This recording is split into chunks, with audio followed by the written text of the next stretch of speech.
жете дамыту бағытында жаңа технологияларды қолдану ерекшеліктері.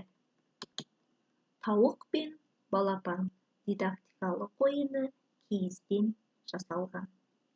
Ойын мақсаты тауық құстары туралы түсініктерін қалыптастыру, зейінін, сенсорлық қабілеттерін, қолдың ұсақ моторикасын дамыту, 5-ке дейін санауға үйрету.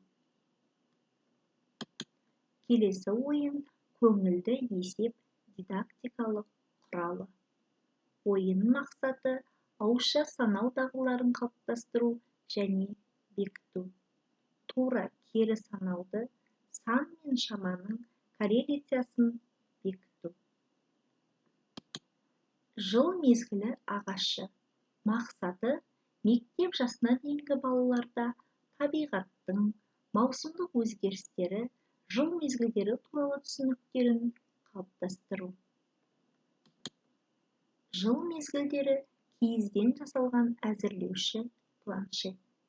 Ойынның мақсаты балаларға жыл мезгілдерін жақсы бағдарлауға көмектесу. Балалардың табиғаттағы маусымдық өзгерістер туралы білімдерін байыту және кеңейту. Воскович ойыны. Жыл мезгілі.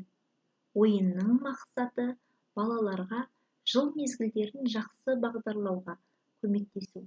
Балалардың табиғаттағы маусымдық өзгерістер туралы білімдерін байыту және кеңейту.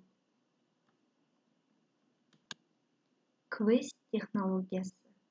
Нақты белгіленген дидактикалық міндеті, ойын жоспары бар, міндетті түрде көшбасшысы, нақты ережелері бар, балалардың білік дағдыларын арттыру мақсатында жүзеге асырылатын технология.